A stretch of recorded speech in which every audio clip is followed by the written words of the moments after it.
Hello everyone, welcome to talk. ഇന്നത്തെ ഏറ്റവും ആദ്യത്തെ ന്യൂസ് എന്ന് പറയുന്നത് BMW ചിലപ്പോൾ KTM പർച്ചേസ് ചെയ്യാനുള്ള ചാൻസ് ഉണ്ട്. നമുക്കറിയാം KTM ബാങ്ക്രപ്സി കാര്യങ്ങളൊക്കെ ആയിട്ട് ഇരിക്കുകയാണ്. ആരെങ്കിലൊക്കെ അവരെ സഹായിക്കാനായിട്ട് വരുമെന്നുള്ള ഒരു പ്രതീക്ഷ ഉണ്ടായിരുന്നു. പലരും പറഞ്ഞിരുന്നു ലൂയിസ് ഹാമിൽട്ടൺ വരും, മറ്റ് പല ബ്രാൻഡുകൾ ഇൻവെസ്റ്റ് ചെയ്യാൻ പോകുന്നു. അങ്ങനെ തന്നെയുള്ള ഏറ്റവും ലേറ്റസ്റ്റ് ആയിട്ടുള്ള ന്യൂസ് എന്ന് പറയുന്നത് BMW ചിലപ്പോൾ KTM പർച്ചേസ് ചെയ്യാനായിട്ടുള്ള ഒരു ചാൻസ് ഉണ്ട്.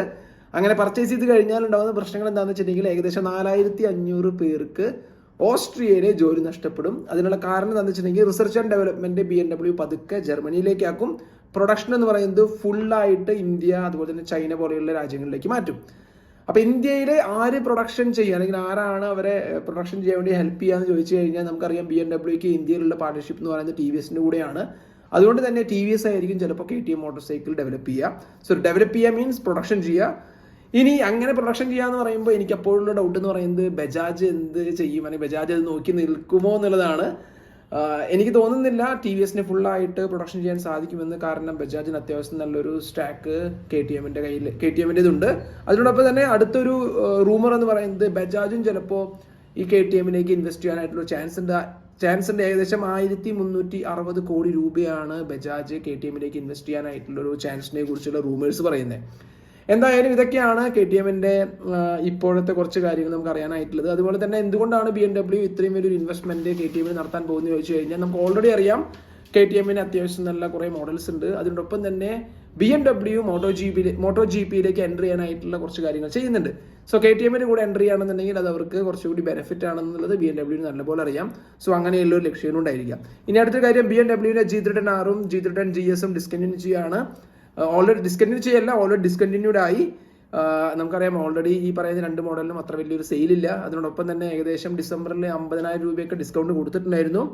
എന്നിട്ടും വലിയൊരു സെയിൽ നേടിയെടുക്കാനായിട്ട് സാധിച്ചിട്ടില്ല. ഇനി അതിൻ്റെ ഒരു കാര്യം എന്ന് പറയുന്നത് ഓൾറെഡി കുറേ നാളായിട്ട് സെയിൽ ചെയ്തുകൊണ്ടിരിക്കുന്ന മോഡലാണ് ആ ഒരു മോഡൽ BMW G310 GS അല്ലെങ്കിൽ G310R എന്ന് പറഞ്ഞ മോഡല്. അതുകൊണ്ട് തന്നെ അതിന് പകരമായിട്ട് ചിലപ്പോൾ F450 GS എന്ന് പറഞ്ഞിട്ടുള്ള ആ ഒരു പാരലൽ ട്വിൻ ആയിട്ടുള്ള ഒരു എഞ്ചിൻ യൂസ് ചെയ്തിട്ട് ഒരു അഡ്വഞ്ചർ മോട്ടോർ സൈക്കിൾ ഏറ്റവും ആദ്യം ഇൻട്രൊഡ്യൂസ് ചെയ്യും. അതിനുശേഷം പിന്നെ പതുക്കെ ഒരു R വെർഷൻ, ഒരു നേക്കഡ് വെർഷനും കൊണ്ടുവരാനായിട്ടുള്ള ഒരു ചാൻസിനെ കുറിച്ച് പറയുന്നുണ്ട്. ഇനി BMW G310RR എന്ന് പറഞ്ഞിട്ടുള്ള ഫുള്ളി ഫെയർഡ് ആയിട്ടുള്ള super sport motor cycle discontinue ആവുന്നില്ല എന്നാണ് അറിയാനായിട്ട് സാധിച്ചിരിക്കുന്നത്.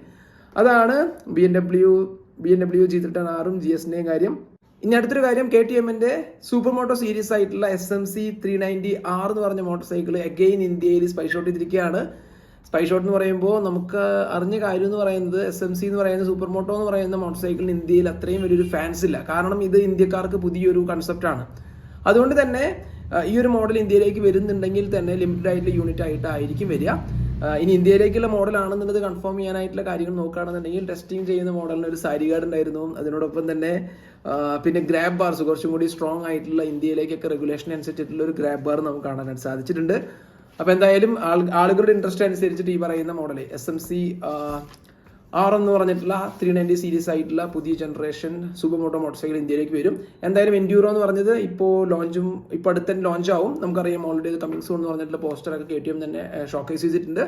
അത് കഴിഞ്ഞ് അധികം വൈകാതെ വെച്ചിട്ടുണ്ടെങ്കിൽ മിനിമം ഒരു 6 months ഒക്കെയാണ് ഞാൻ വിചാരിക്കുന്നത്. 6 months ഒക്കെ കഴിഞ്ഞിട്ടായിരിക്കും SMC എന്ന് പറഞ്ഞ മോഡൽ വരിക. എന്തായാലും അതിനുവേണ്ടി വെയിറ്റ് ചെയ്യുന്നവരുണ്ടെങ്കിൽ വെയിറ്റ് ചെയ്യുക. എന്തായാലും വലിയൊരു റൈഡേഴ്സ് ഉണ്ടായിരിക്കില്ല, അതെനിക്ക് ഉറപ്പാണ്. കാരണം ഇത് എൻ്റെയിലും ഡിഫറെൻ്റ് ആയിട്ടുള്ള മോട്ടോർ സൈക്കിളാണ്. കുറച്ച് നല്ല എക്സ്പീരിയൻസ്ഡ് ആയിട്ടുള്ള റേസേഴ്സും അതുപോലെ തന്നെ അത്രയും ഈ ഒരു SMC എന്ന് പറഞ്ഞ മോഡലിനെ കുറിച്ച് അറിയുന്നവർ മാത്രമായിരിക്കും ഇതിൽ ഇൻവെസ്റ്റ് ചെയ്യുക. കാരണം ഫ്യൂൽ ടാങ്ക് എന്ന് പറയുന്നതൊക്കെ വളരെ ലിമിറ്റഡ് ആണ്. ഇനി അടുത്തൊരു കാര്യം നോക്കാൻ പോകുന്നത് എന്താണെന്ന് വെച്ചിട്ടുണ്ടെങ്കിൽ ഡൽഹിയിൽ മോട്ടോർ സൈക്കിൾസ് ബാൻ ചെയ്യാൻ പോവാന്നുള്ളൊരു ന്യൂസ് വരുന്നുണ്ട്. അടുത്ത വർഷം തൊട്ടിട്ട് പെട്രോൾ ബേസ് ചെയ്തിട്ടുള്ള മോട്ടോർ സൈക്കിൾസും സ്കൂട്ടേഴ്സും ഡൽഹിയിൽ ബാൻ ചെയ്യും എന്നാണ് അറിയാനായിട്ട് സാധിച്ചിട്ടുള്ളത്. ഇലക്ട്രിക്കിലേക്ക് മാറാനായിട്ട് ഏറ്റവും കൂടുതൽ അല്ലെങ്കിൽ ഏറ്റവും ആദ്യം ഗവൺമെന്റ് ശ്രമിക്കുന്ന സ്ഥലം എന്ന് പറയുന്നത് ഡൽഹി പോലെയുള്ള സ്ഥലങ്ങളാണ്. CNG ആയിട്ടുള്ള മോട്ടോർ സൈക്കിളിനൊന്നും യാതൊരു ബാൻ ഉണ്ടായിരിക്കില്ല, പക്ഷേ പെട്രോൾ വെർഷനെ ബാന് വരാനായിട്ട് പോവാണ്. അപ്പോൾ അതിൽ നമ്മൾ മനസ്സിലാക്കേണ്ട കാര്യം എന്ന് വെച്ചിട്ടുണ്ടെങ്കിൽ ഡൽഹിയിൽ നിന്ന് കണ്ടമാനം മോട്ടോർ സൈക്കിൾസ് അല്ലെങ്കിൽ സ്കൂട്ടേഴ്സും നമ്മുടെ കേരളം പോലെയുള്ള സംസ്ഥാനങ്ങളിലേക്ക് ഒഴുകുമെന്നുള്ള കാര്യം നമുക്ക് വളരെ വിസിബിൾ ആണ്. കാരണം നമ്മൾ ഓൾറെഡി ഡൽഹിയിലെ ഡീസൽ കാർസ് ബാൻ ചെയ്തപ്പോൾ 2500 cc മേലെയുള്ള ഡീസൽ കാർ ബാൻ ചെയ്തു. പണ്ട് ബാൻ ചെയ്തപ്പോൾ തന്നെ കണ്ടമാനം വണ്ടി വന്നു. അതിനുശേഷം ഡീസൽ മൊത്തമായിട്ട് ബാൻ ചെയ്തപ്പോൾ അതിനുശേഷം കുറേ വണ്ടികൾ വന്നു. പിന്നെ നമുക്കറിയാം ഇപ്പോൾ ഏറ്റവും വലിയൊരു നിയമം വന്നിരിക്കുന്നത് എല്ലാവർക്കും അറിയാം, 10 വർഷത്തിന് മുകളിലുള്ള ഡീസൽ, 15 വർഷത്തിന് മുകളിലുള്ള പെട്രോൾ വെഹിക്കിൾസ് ഒക്കെ ഡൽഹിയിൽ ബാൻഡാണ്. അപ്പോൾ ഇനിയും കുറേ വെഹിക്കിൾസ് ഡൽഹിയിൽ നിന്നൊക്കെ നമ്മുടെ കേരളത്തിലേക്കൊക്കെ വരും.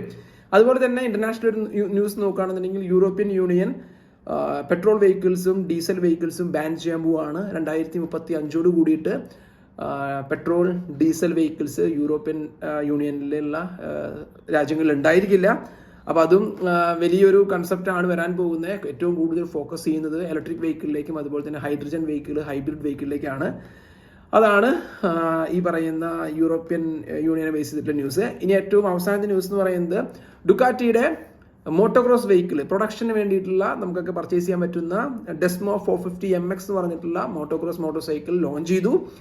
ഏറ്റവും 2024 ലോഞ്ച് ചെയ്തത് അവർ ഏറ്റവും ആദ്യമായിട്ട് MXGP എന്ന് പറയുന്ന ചാമ്പ്യൻഷിപ്പിൽ ഓടിച്ചു തുടങ്ങി. അതിനുശേഷം ഇപ്പോൾ പ്രൊഡക്ഷൻ വേരിയൻ്റ് ആയിട്ടുള്ള മോട്ടോർ സൈക്കിൾ ലോഞ്ച് ചെയ്തു. പ്രൊഡക്ഷൻ എന്ന് പറയുന്നത് ഫുള്ളി ട്രാക്ക് ഓറിയൻഡ് ആയിട്ടുള്ള മോഡലാണ്, പക്ഷെ നമുക്ക് പർച്ചേസ് ചെയ്യാനായിട്ട് സാധിക്കും.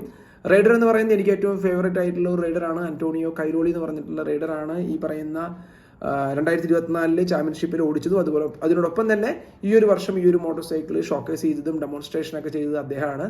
അപ്പോൾ ഇതാണ് ഇന്നത്തെ കാര്യങ്ങൾ. ഇത്ര പറയാനുള്ളൂ. Thanks for watching. See you next video. Until then, ചാओ.